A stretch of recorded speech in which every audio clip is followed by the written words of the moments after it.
Today I'm going to show you our next project using Pixilart. We're going to create 4 emojis using Pixilart. So we're going to use a couple of new tools here on the side. We're going to select a color, and I have yellow already selected over here. And then I'm going to choose the circle tool. This is where I can pick a point and I can draw out a circle. And I'm roughly going to divide my canvas into 4 sections. Hit my select tool. I'm going to select my shape.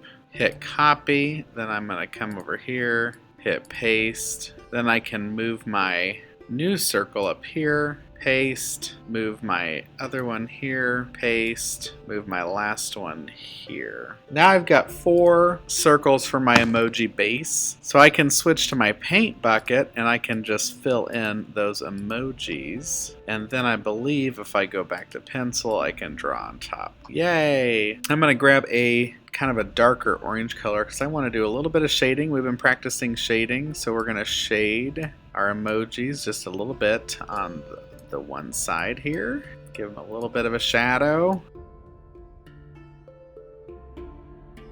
Just like so. Now I've got a little bit of shaded emoji. So one of the first emojis I want to create, laughing, crying emoji. I feel like that's the one I use the most. Draw some teeth in there. And then I'm going to select a brownish color, kind of like that.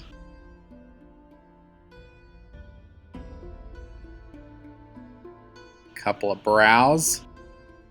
And now I got to put my tears, because this is a whomper, let me just tell you. And there's my laughing, crying face emoji. I'm going to give my background a quick color here because I don't like looking at all those pixels. So I can select dark blue. This is a nice color. Hit my paint bucket and then I can fill in the background. Ooh, that's nice. I'm going to do the cheeky one, the smiley one.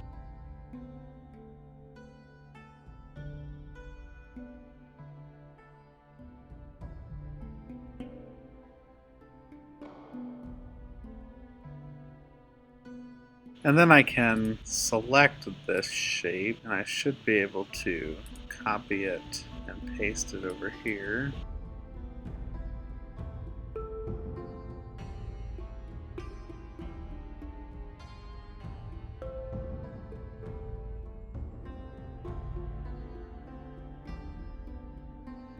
Use my selection tool to copy, so I don't have to try and redraw that shape.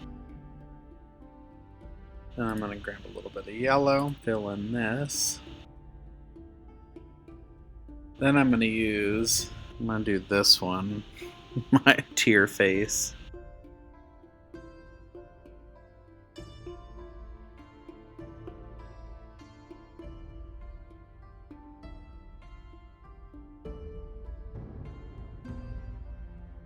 And there you have it. So for this project, we're going to draw 4 emojis. Make sure to set your canvas size to 64 by 64. And then we're going to practice using some of these new tools, the paint bucket tool, the selection tool, the circle tool, and how to copy and paste those tools so you can create emojis just like you're seeing here. When you're finished with your design, I want you to click File. I want you to save it as a pixel. Type in emoji, save. So that way if I give you feedback and you need to fix it, you have that file so you can go back and fix it. Then click File, Download. We're going to change the size right here. So important that you change the size to the largest numbers available. So I'm just going all the way down to the largest numbers available. Hit download. Then it's going to download to your Chromebook, and there you can upload it to Canvas. So if I pull mine up, this is what it's going to look like. And there it is. That's a pretty good size. I can see what's happening there. All right, students, good luck. And let me know if you have questions. You can email me or pop onto the Google Meet in Canvas. Talk to you later. Bye.